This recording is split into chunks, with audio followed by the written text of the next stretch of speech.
There is a haunting moment the narcissist always fears it is not when you cry, not when you beg, not even when you get angry. What makes them tremble deep inside is the realization that none of their manipulations work on you anymore. Silence at this point is no longer a punishment. It is a powerful declaration that you have become someone new, no longer easily controlled, no longer a source of supply for their empty ego. And to the narcissist, that feels like a life sentence. But remember, they never retreat quietly. When they can no longer manipulate you with their old tricks, they escalate. They bring out their final moves, the most ruthless, desperate tactics to try to cling to the power they've lost. And in today's video, we will expose each of these last games so that you can recognize them, avoid falling into their carefully laid traps, and most importantly, hold on to the peace you fought so hard to claim. AGA. If this is your first time on the channel, don't forget to hit subscribe and stay until the end of the video, because knowledge is the strongest shield that protects you from the toxic cycle and leads you into the path of true freedom. When the narcissist realizes you are no longer easily manipulated, they don't retreat. They see you as a threat, a mirror reflecting the truth they've spent their whole life avoiding. And that is when their final tricks come out. 1. The victim mask. When a narcissist discovers that their old tactics no longer work, their first reaction is not remorse or maturity. Instead, they put on a new mask, the mask of the wounded victim. This is a carefully staged performance where they are no longer the controller, but suddenly the most pitiful character in the story. Imagine this. Just yesterday, they hurled cruel words and drained your energy with relentless actions. Yet the moment you step away from their toxic cycle today, they instantly transform into the victim of your coldness, your abandonment, of a love that was unappreciated. They begin to plant sorrowful phrases into the ears of others. I gave everything but received nothing in return. I don't understand why they changed. I still loved them. Maybe I was never good enough. At first, these words can stir sympathy. People are often moved by the image of someone weak and crying over a broken love. And that is the lever the narcissist needs. They are not trying to win you back with genuine love, but by controlling how others perceive you. This is no longer an ordinary breakup. It becomes a war of image. They twist reality into a one-sided story where you are painted as the heartless one, while they appear as the self-sacrificing sufferer. In this chess game, their goal is simple: to isolate you from your support system and make you doubt yourself. The most painful part is that friends or family, without knowing the full story, may believe their version. They may ask you, have you really changed? Or, why would you leave someone who loved you so much? This doubt is exactly what the narcissist hopes for. Because if you feel alone, if you begin to question your decision, they believe you might return. But you must remember this: their tears are not evidence of truth. They are props on the stage they've built. What they mourn is not the love lost, but the power they can no longer hold. When you stand firm against this victim act, you are not only protecting yourself, but also sending a powerful message. I will not allow anyone to define my worth, nor twist my story to feed their ego. And that is the most silent yet resounding victory, the victory of truth, of self-respect, and of a heart that has learned to love itself more than any illusion. 2, the I've changed card. One of the favorite cards narcissists play when they see you are strong enough to leave is the I've changed tactic. This is one of the most sophisticated moves because it doesn't evoke pity, but awakens hope, a hope that can easily soften the heart of someone who once loved deeply. You may see them return after a period of silence, no longer with the cold, arrogant face you once knew. Instead, they show up as someone awakened. They talk about books they've read that helped them understand themselves. They mention therapy, spiritual awakenings, even belated confessions of regret. Then they say the very words you once longed to hear. I finally understand how much I hurt you. I've changed. I'm not the same person anymore. Can we start over? These words strike directly into the deepest part of your heart, the place that still yearns for acknowledgement, for a sincere apology. And in that moment of softening, they believe they've found the key to unlock your heart once more. But the truth is far from what is painted. A narcissist does not transform in a few weeks or months of silence. They cannot become a new person with a handful of rehearsed lines from books or poetic speeches. What they change is not their nature, but their script. They are merely learning a new role, and you are the target audience. The danger of this tactic lies in how it preys on humanity's noblest belief, that people can change, that love can redeem. But you must remember, real change never comes from words, it comes from repeated actions. An apology without responsibility, without consistent behavior to back it up, is nothing more than a new mask hiding the same old self. If you open your heart too soon, you'll soon see familiar behaviors resurface: control, coldness, explosive rage without reason. And this time, they come back even stronger because they know you believed again. So when you hear promises of, "I've changed," let your heart feel, but do not let it decide. Observe with awakened eyes, listen with the reason sharpened by your pain. Real change does not fear scrutiny. False change only survives in the shadows of empty words. You don't need to close your heart forever, but you must be strong enough to tell the difference between a performance and a genuine awakening. And when you choose clarity, you not only protect yourself, but also send a clear message. I believe in change, but I will never trade my peace for an empty promise. 3. Exploiting the people you love. When a narcissist can no longer manipulate you directly, they don't give up. They look for a detour, the path through the people you love most. This is one of their most ruthless and painful tactics because it targets not only you, but also the relationships you hold dear. They begin by disguising themselves as the concerned, caring one. To your mother, they may shed tears and say, "Your daughter has changed so much lately, I hardly recognize her anymore. I'm so worried." To your best friend, they may sigh, "He won't listen to me, but maybe he'll listen to you. Could you talk to him for me, just once?" At first, these words may sound heartfelt and sincere, but behind them lies a cold calculation, turning the people you trust into their messengers, transforming your support system into tools of their control. Soon you may find yourself in a painful position. Loved ones begin questioning you, even pressuring you, forcing you to explain the most private decisions of your life. This makes the wound cut even deeper because the relationships that once felt safe now become colored with suspicion. This is the narcissist's classic strategy. Don't attack directly, destroy from the outside in. They know that even strong people can falter if they feel isolated from their own family and friends. What you must remember is this: real love never needs intermediaries.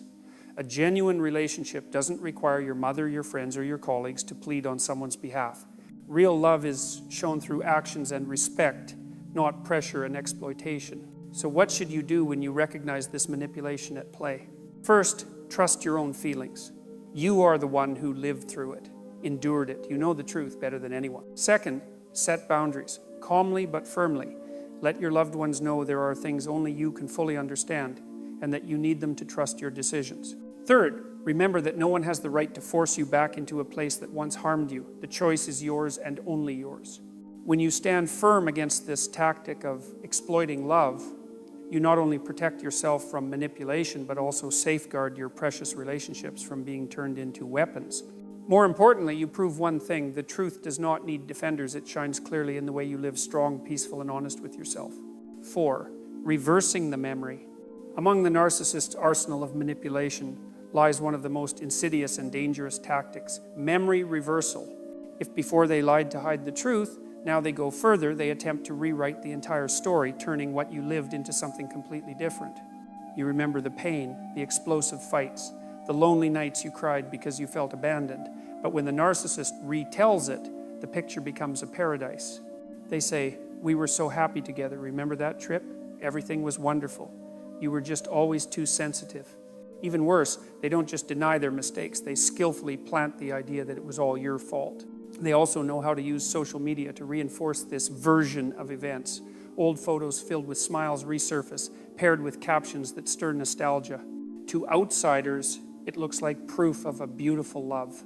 But to you, the one who lived through it, it's a knife twisting into old wounds. This tactic is dangerous because it doesn't just confuse you, it makes you question yourself. You begin to wonder, was I too harsh?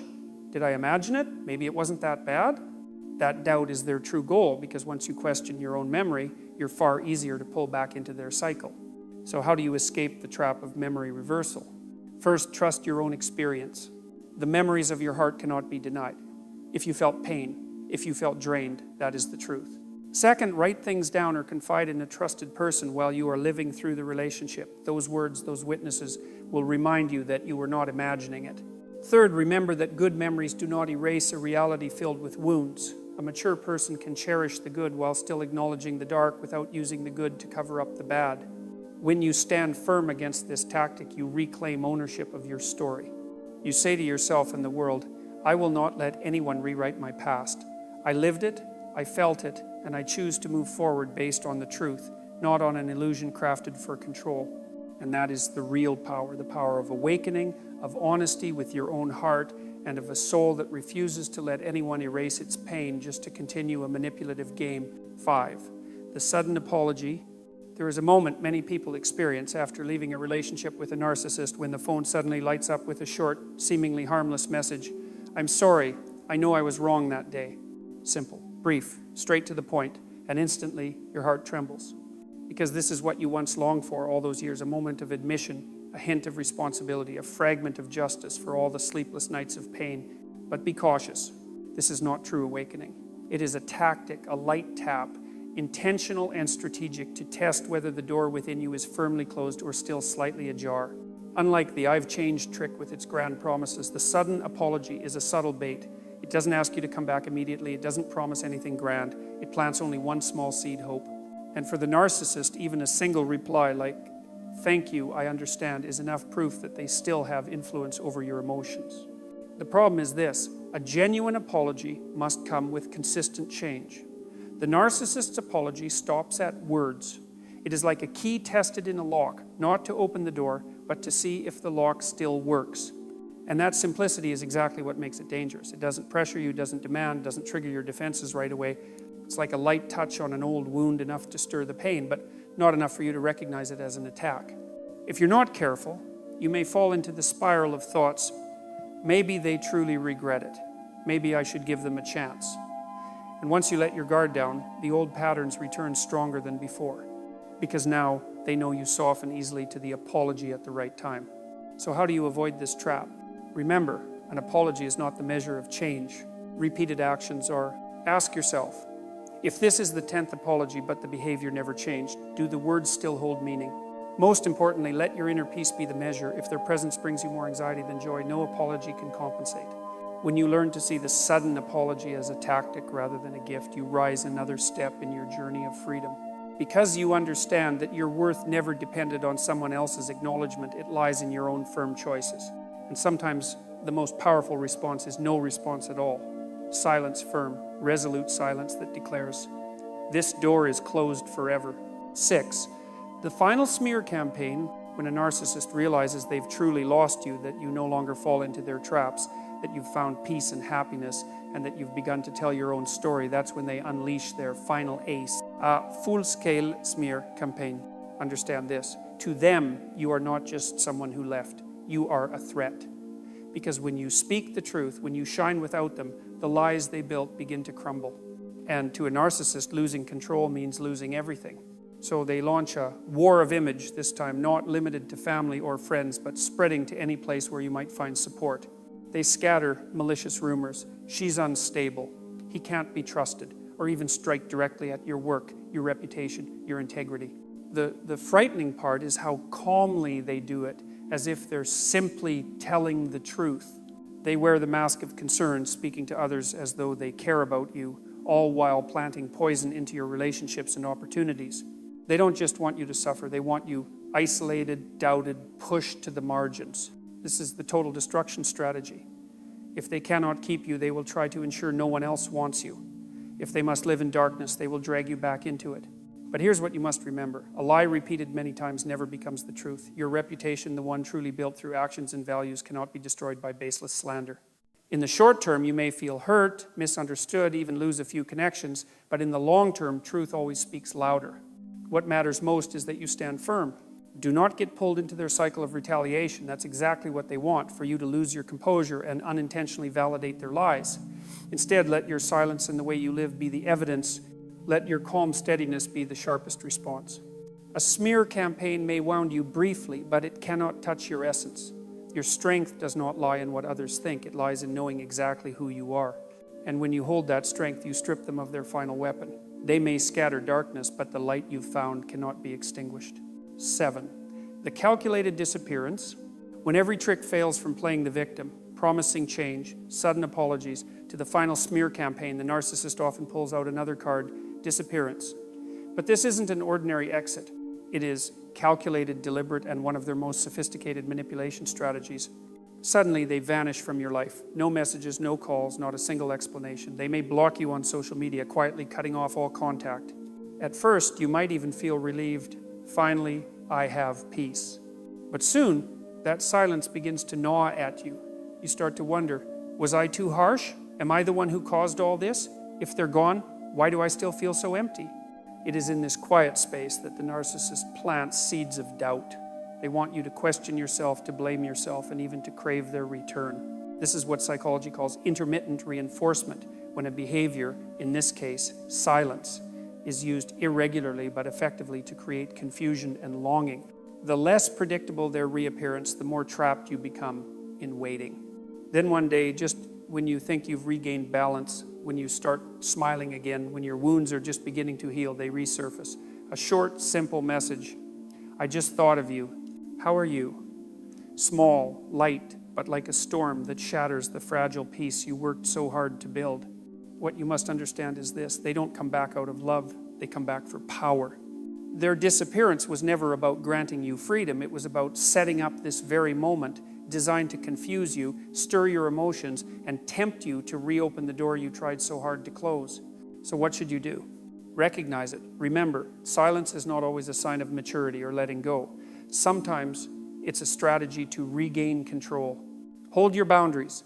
If real change has occurred, it must be consistent and proven through long-term actions, not through a sudden random message. Choose peace. You have the right not to respond. You have the right to protect the mental safety you worked so hard to reclaim. The calculated disappearance is their last attempt to shake your foundation. But if you remain steady, if you keep your clarity, their return becomes nothing more than an empty echo without power, without control. And when you stand strong against this strategy, it is not just victory over a narcissist. It is proof that you have truly broken free from the cycle that the peace within you is stronger than any silence they can create. When we walk through all of a narcissist's final tricks, from playing the victim, promising change, exploiting the people you love, reversing memories, offering sudden apologies, launching a smear campaign, to the calculated disappearance, one truth becomes clear. None of these actions are about loving you. They are all about clinging to the power they are losing. And the most important thing you must remember is this: every game only has meaning if you keep playing. When you stop reacting, stop giving them your energy, stop allowing them to define your worth, that is when true power returns to you. A narcissist can rewrite the story, but they cannot change the truth you have lived. They can spread malicious rumors, but they cannot take away your real dignity. They can disappear and reappear without warning, but they cannot destroy the peace you have fought so hard to build. Remember this: your freedom does not lie in anyone else's hands, it lies in your own choice. The choice to keep playing or to step away, the choice to go back to the old cycle or to walk a new path of peace. And when you choose to love yourself, to guard your worth, you not only free yourself from manipulation, you step into a new journey where you are the one writing the script of your life. You don't need to prove to the world that you are strong. Every day you choose clarity over illusion. Every time you choose silence to protect your peace, every step you take away from the shadows, these are powerful proofs that you are no longer under anyone's control. And this is the message I want to leave with you. You are strong enough. You are worthy of a love without conditions, of a life free from manipulation, and of a future where you can smile without fear. If today's sharing has helped you realize something or shed light on part of your experience, I invite you to hit subscribe and follow the upcoming videos. This will be a space where we heal together, rise together, and rediscover the strength that has always been within us. And before you go, I want to ask you, out of all the final tricks a narcissist might use, which one have you experienced or witnessed the most clearly? Share it in the comments. Because when you raise your voice, you not only affirm your own truth, you also help others, those still wandering in the dark, know that they are not alone. Keep walking forward, strong and clear, because this journey is not about revenge, it is about finding yourself again, whole, free, and at peace.